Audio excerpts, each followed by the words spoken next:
Blood splattered as the six-legged predator's head exploded into a pulpy mess, plasma rifle still smoking in Edward's battle-hardened hands.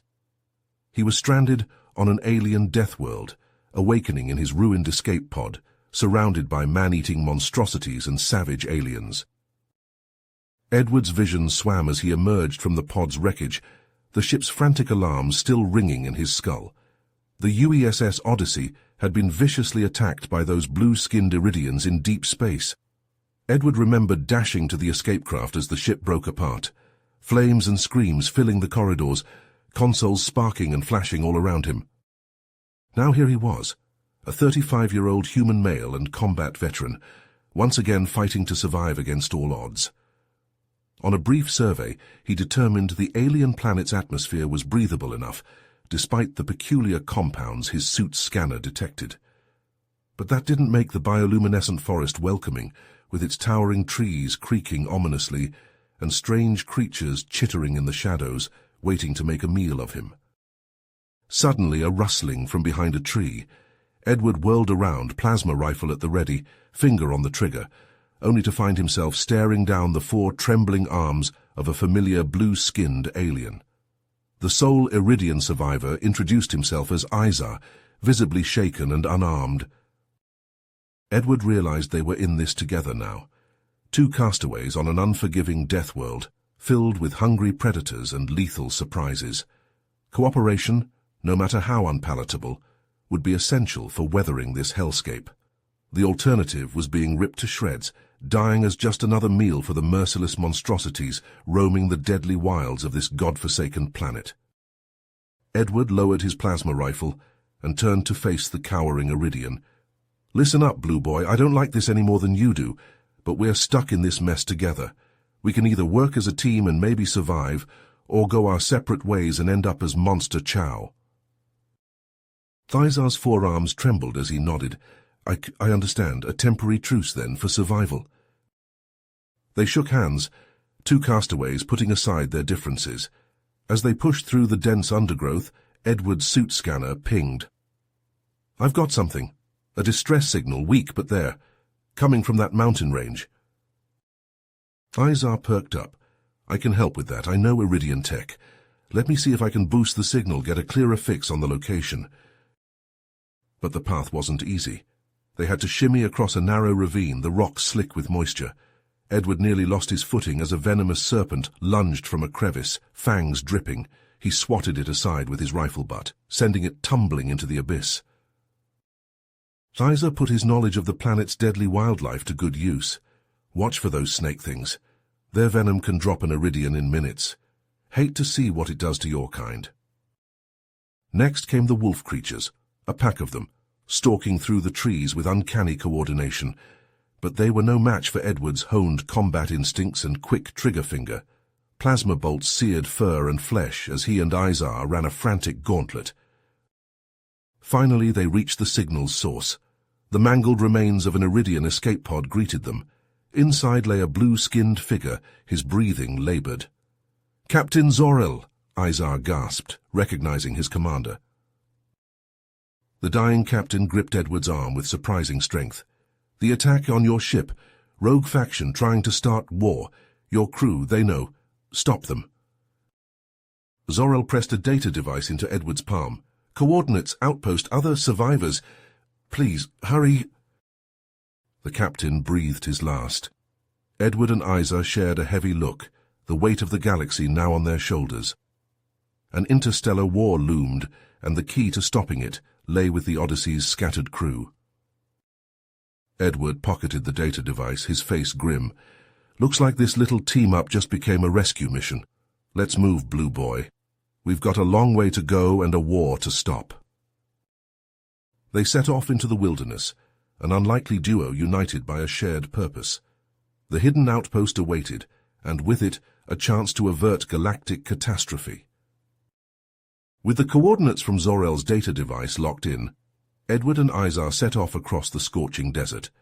Twin suns beat down mercilessly from the orange sky, the heat so intense it seemed to shimmer in the air.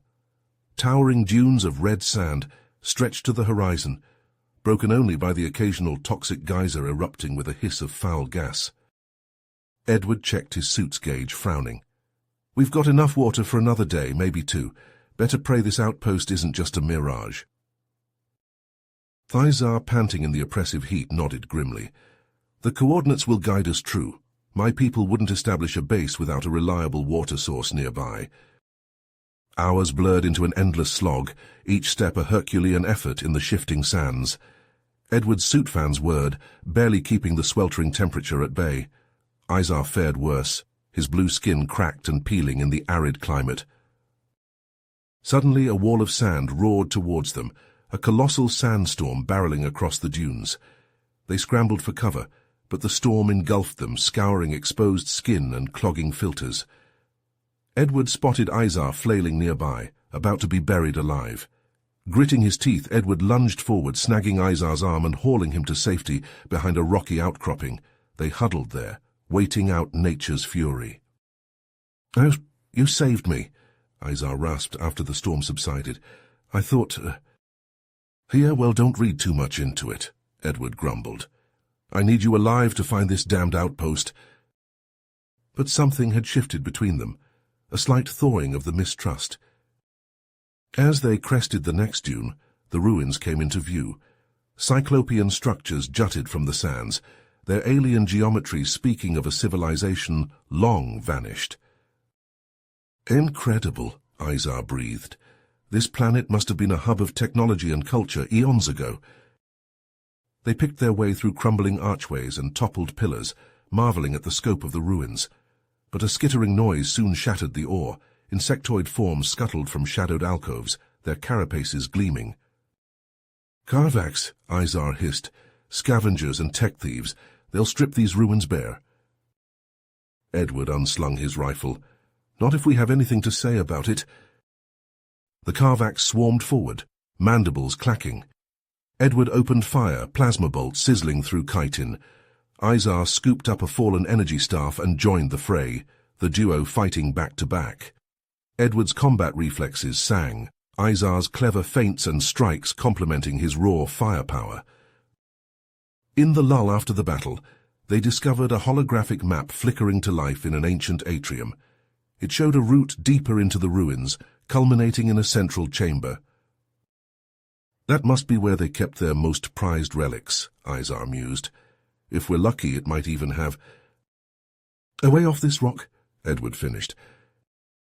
They delved into the ruin's heart, following the map's ghostly light. The chamber they found was vast, with a single plinth dominating the center. On it rested a sleek, angular device, its surface thrumming with barely contained power. Izar scanned it with trembling fingers. "By the stars, this is a planet killer. A single shot could raise an entire city." Edward's face was grim. "We can't let this fall into the wrong hands. It's too dangerous." "You're suggesting we destroy it?" Izar looked torn. "But the potential for study, for advancement—" A barrage of plasma fire cut off his words. Armored figures poured into the chamber, the rogue Iridians led by a scarred, one-eyed commander. "Step away from the weapon," the commander snarled. "It belongs to the true sons of Iridia now." Outnumbered and outgunned, Edward and Izar dove for cover. Shots crackled back and forth as they fought desperately. Edward cried out as a bolt seared his shoulder, the pain excruciating. In that moment, Izar locked eyes with his wounded companion, the ancient weapon close enough to touch. The choice hung in the air: secure the weapon for Iridia, or aid the human who had saved his life. The crossroads of war and peace, of old hatreds and new alliances, balanced on a knife's edge as plasma fire rained down around them. Izar's four hands shook as he gripped the ancient weapon, the weight of the decision bearing down on him. Edward lay wounded, plasma fire sizzling overhead. In that moment, the path became clear. War or peace, hatred or unity, all hinged on this pivotal choice. With a roar of defiance, Izar aimed the weapon at the chamber's entrance and fired. A blinding pulse of energy erupted, the force slamming him back. Stone cracked and crumbled, the archway collapsing in a thunderous avalanche. Dust billowed as the rogue Iridian's screams were swallowed by the cascade of rubble. Izar scrambled to Edward's side, pressing his hands against the seared flesh of the human's shoulder. "Hold on," he urged, rummaging in his pack for medical supplies. "I've got you." Iridian medicines mingled with human tech as Izar worked feverishly to stabilize his companion. Slowly, Edward's breathing evened, the pain lines on his face easing. You chose me," he rasped, "over the weapon, over your own people." Izar met his gaze steadily. "I chose the future, one where we stand together." Days blurred as they trekked onward, Edward leaning heavily on Izar's shoulder. The hidden outpost drew closer, a beacon of hope amidst the wilderness. But as they crested the final ridge, their hearts plummeted. Chaos reigned. The outpost lay in ruins, buildings smashed and burning. At the center of the destruction rampaged a behemoth, a nightmarish fusion of every alien horror they had faced. Tentacles lashed, claws raked, and maws dripped with corrosive slime. The beast swatted Iridian soldiers aside like ragdolls, their weapons fire pattering uselessly against its hide. "By the stars," Izar breathed. "It's a bioweapon, the rogue faction's ultimate creation." Edward's jaw clenched. "Then let's show them what happens when they mess with my crew." They charged into the fray, rallying the battered defenders. Edward's voice rang out, directing the counterattack. Plasma fire and energy beams crisscrossed as human and Iridian fought as one. Izar dashed between consoles, his knowledge of the outpost systems invaluable. "There!" he shouted, pointing to a pulsing node on the creature's underbelly. "That's the weak point. Focus fire!" Volley after volley pounded the beast, but it lumbered forward, unstoppable. Edward gritted his teeth, mind racing. They needed more than guns. They needed a force of nature. His gaze landed on the outpost's geothermal tap, pipes running deep into the planet's fiery heart. A desperate plan took shape. "Cover me," he ordered, sprinting for the controls. Izar and the others laid down a blistering barrage as Edward worked, rerouting the tap's searing output. The creature bore down on them, its maw gaping. At the last second, Edward slammed the release. A geyser of molten rock erupted, engulfing the beast. It shrieked, writhing as magma seared its flesh. The defenders cheered, but the victory was short-lived. With a shudder, the creature broke free, its hide blackened but unbroken. It fixed its baleful gaze on the outpost, vengeance burning in its eyes. Edward turned to the assembled survivors, his face grim. "We hurt it, but not enough. We need to hit it harder, and I know just the place." He pointed to the volcanic plain bordering the outpost, geysers of flame and toxic gas punctuating the blasted landscape. "We lure it out there, use the planet's own fury against it, but it won't be easy. It'll take speed, skill, and more guts than any of us knew we had. Who's with me?" Izar stepped forward, clasping Edward's hand. One by one, humans and Iridians alike joined them, a ragtag band united by a common cause. Together, they armed themselves, checked their gear, and steeled their resolve. The hunt was on, a desperate gamble against an engineered apocalypse. Failure meant extinction, but in that moment, standing shoulder to shoulder, they dared to believe they might just pull off the impossible. The ragtag team sprinted across the volcanic plain, the bioweapon lumbering behind them. Its roars shaking the ground, Edward and Izar darted between geysers and magma pools, planting explosive charges at key points. "That should do it," Edward shouted over the din. "Now we just need to lure Ugly over there and—" A tremor rocked the plain, throwing Edward off balance. His foot slipped and he tumbled over the edge of a gaping crevice, scrabbling for purchase. Izar lunged forward, his 4 hands latching onto Edward's arm, just as the human started to fall. "I've got you," Izar grunted, straining with effort. Edward dangled over the abyss, magma bubbling far below. He tried to find a foothold, but the rock crumbled beneath his boots. Izar's face was tight with strain as he fought to haul Edward up. A shadow fell over them. The bioweapon loomed, its maw dripping corrosive slime. It swiped at the pair, narrowly missing as Izar yanked Edward to the side. "We're out of time." Edward gritted his teeth, meeting Izar's gaze. The charges, you have to set them off manually. Izar's eyes widened. But that means... Edward's expression hardened. I know, but it's the only way. Tears filled Izar's eyes. I can't leave you. You have to, Edward's voice cracked. For both our people, for the future we fought for. Izar's grip tightened, then slowly loosened. Ed, Go, Edward roared. Finish this! With a cry of anguish, Izar released Edward's hand. The human plummeted into the crevice, disappearing into the magma's glow. Izar scrambled to his feet, dodging the bioweapon's claws, and raced for the detonator. His hand closed around the trigger. The bioweapon bore down on him, its roar deafening. Izar closed his eyes, picturing Edward's face. For the future, he whispered. The world turned white. A massive eruption shook the plain, geysers of lava engulfing the bioweapon. Its shrieks pierced the air as magma consumed its flesh, the heat intense enough to melt steel. Izar disappeared in the maelstrom, his final act of sacrifice complete. As the dust settled, a joint fleet of human and Iridian ships descended, responding to the distress beacons.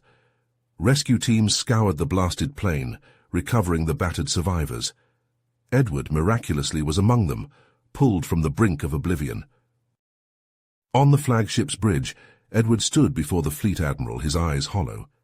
The admiral placed a hand on his shoulder. The information your crew provided exposed the rogue faction's plans, the admiral said. You've prevented an interstellar war. You're a hero, son. Edward shook his head. Izar, he was the hero. He sacrificed everything for a future he won't get to see. Gazing out at the stars, Edward's eyes glistened. The path ahead would be long and hard. Peace between their species a distant dream. But for Izar, for the friend who had taught him the true meaning of unity, Edward would walk that path, no matter the cost. You have reached the end of the story. If you enjoyed this story and want to support us, please leave a like and subscribe to our channel, and for every comment that says 88, I will heart every single one of them. Thank you for your time.